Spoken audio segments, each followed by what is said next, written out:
All right, picture this. So you're about to quote a client for a $2,000 project, and you know you're worth it, okay? Your work is incredible. But somehow by the time you hit send, it says $800 and you threw in a few revisions, right? Here's what nobody tells you.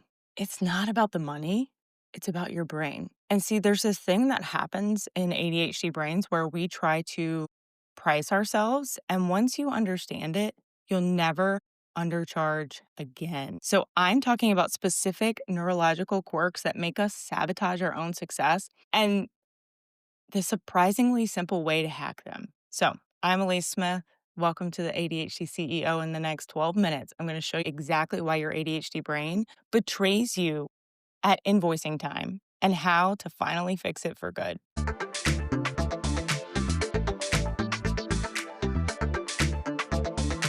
I want you to think about yourself right now. Maybe you're a talented freelancer, business owner, creative, influencer of some sort, and you know you're good at what you do.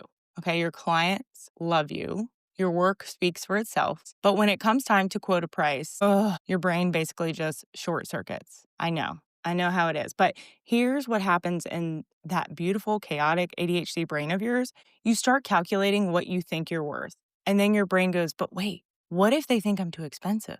What if I lose the sale because I'm pricing too high? What if they laugh at me? What if I'm not actually good at this? What if I'm not ready? What if I'm being greedy? And before you know it, you've talked yourself down from 2,000 bucks to $500. You've convinced yourself that you're doing them a favor and you agreed to throw in a bunch of extra revisions just to be nice. But then and there, yeah, me too. The kicker here is that it isn't just about money. This is about how our ADHD brains are wired to think about ourselves, our value, and our place in the world. And so let's talk about what's actually happening, okay? In that beautiful, scattered, sometimes brain of yours, because spoiler alert, it's really not about the money, the I'm not actually that good belief. First, we've got good old imposter syndrome, like on steroids, okay? And imposter syndrome has gotten 10 times worse now with all the online stuff, right? But we think to ourselves, like, sure, that last client said our work was amazing, but they're probably just being nice. And so we minimize our success. We discount every compliment. Raise your hand virtually. I can't see you if you struggle to take a compliment.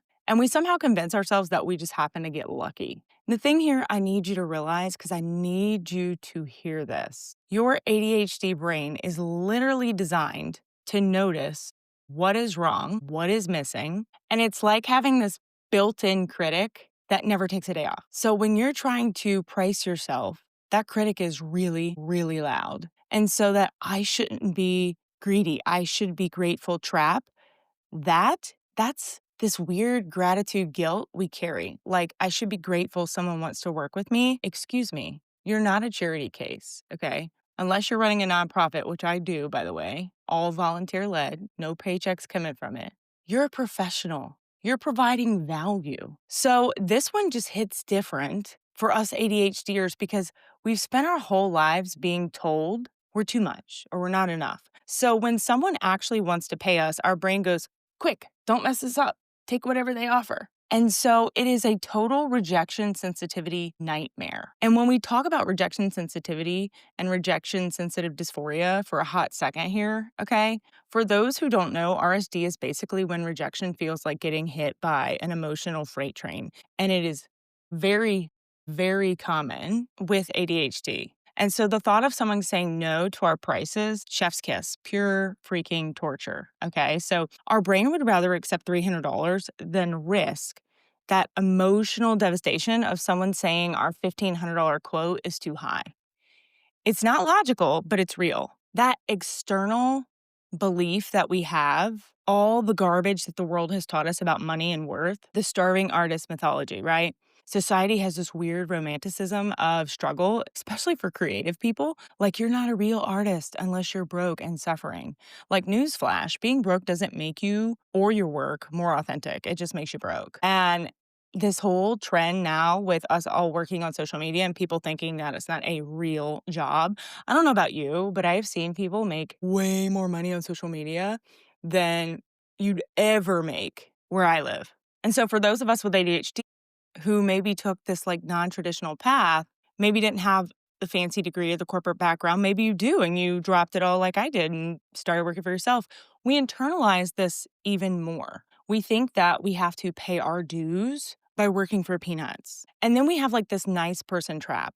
So another fun one here, but nice people don't charge a lot. Oh, really? Because like being nice means being broke? I mean, make it make sense. This one especially gets us because many ADHDers are people pleasers, and so we'd rather eat ramen for a month than have someone think we're greedy or money hungry. But reality check here, charging appropriately for your work isn't greedy. It's called running a business. And then we have like this comparison spiral, right? And don't even get me started on comparing ourselves to others because, again, that imposter syndrome is real, especially online. But, well, so and so only charges X, so I should charge less. But you don't know their situation. Maybe they're just starting out. Maybe they're undercharging too. Maybe they have a trust fund from their uncle in a different country. Who knows? I get emails all the time about my uncle leaving me millions of dollars. All they need is my social security number to get it, right? But your ADHD brain loves a good comparison spiral, but it's rarely comparing apples to apples. And so you have to stop it, all right? And I want to talk a little bit to you about when everything changed for me, because I think understanding just where others are in the same situation as you and how they overcame it could help. But I was having coffee with a friend, okay? I was complaining about this client who wanted me to basically redesign their entire social media stride, everything that I had ever done for like $200. Okay, this was back when I was doing management, social media management, and I still do have some social media management clients, but I don't really advertise it. But I had created all of their content for the whole month, and they pretty much wanted me to like redo all of it.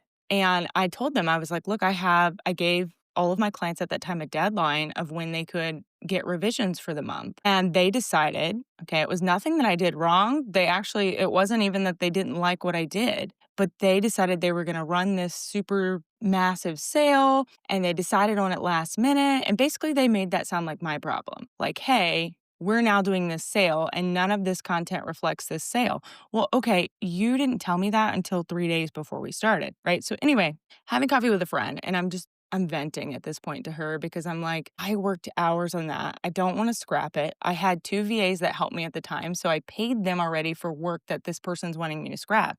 And she looked at me and she said, would you pay someone to redesign everything? And I was like, hell no. That would be like seriously insulting. And so that was a light bulb moment for me. If I wouldn't pay someone that little for the same work, why was I willing to accept that? And that's kind of when I realized I wasn't pricing my work, I was pricing my fear. Okay, so how do we fix this? How do we retrain our beautifully chaotic brains to price like professionals so that we actually can call ourselves professionals? One, the reality check exercise, okay?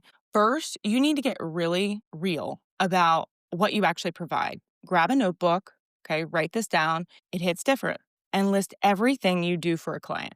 Not just the obvious stuff, but everything. You're not just redesigning a logo, okay? You're doing research, you're brainstorming, you're creating multiple concepts, you're refining based on feedback, you're preparing files in different formats, you're bringing years of experience, creative problem solving, all of that professional expertise. When you see it all written out, it's pretty impressive, right? It's pretty impressive. Step 2 of this, the best friend test. Okay, so here's my favorite pricing hack. What would you tell your best friend to charge for something? What would you tell them, right? If it was someone else pricing, what would you tell them to charge? Because our ADHD brains are terrible at advocating for ourselves, but amazing at hyping up your friend. Use that superpower. If your bestie came to you with the exact skills and experience, what would you tell them to charge? Start there, okay? Step 3, that emotional regulation strategy. So this is crucial for us ADHDers. We need to separate pricing from our emotions. And when that rejection sensitivity kicks in, when that imposter syndrome starts whispering, we need coping strategies. So I like the 24-hour rule. It's my go-to. I draft up my quote. I sleep on it. The next day, my brain is usually less chaotic and I can review it more objectively. And sometimes I realize I underquoted myself. Rarely do I think I overquoted. So practice that. Let me get back to you with a quote. You don't have to price on the spot. Give yourself time to think about it and let them know, like, hey, I want to make sure that I'm giving you the best value. Give me 24 hours. Let me get you a quote by end of day tomorrow. Step 4 is the value add method. Okay. So instead of thinking about what you want to charge, think about the value you're providing. So, what problems are you solving? What results are you creating? What is it worth to your client? How much time is it going to save them? How much money is it going to save them? If a website redesign helps them book 50% more clients, your fee isn't an expense. It's an investment with massive ROI. Think of it like that. So, practical tips: write down your prices and stick them somewhere visible. Okay, our brains forget what we're worth when we're under pressure. Practice saying your price out loud in a mirror. Seriously. If you can't say it without cringing, you need to work on your money mindset.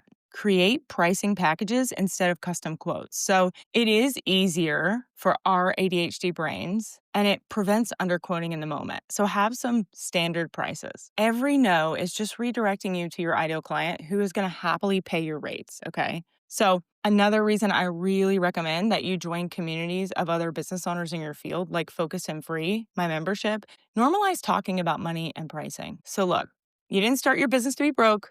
You didn't develop your skills to give them away for free. You deserve to be paid properly for the incredible value you are, the incredible business owner that you are. And your ADHD brain might always whisper doubts, but you don't have to listen to it.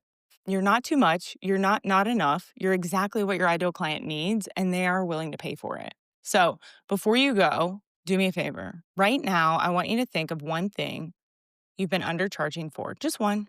Multiply that price by 1.5 today. That's your new starting point. So I know I went a little over 12 minutes, but if this episode helped you, share it with another ADHD entrepreneur. Make sure you're subscribed to the podcast, download it, leave us a review. It is the absolute best compliment you can give. And I am rooting for you. Make sure you check the show notes for all the resources. And until next time, make it simple, make it social, make it awesome.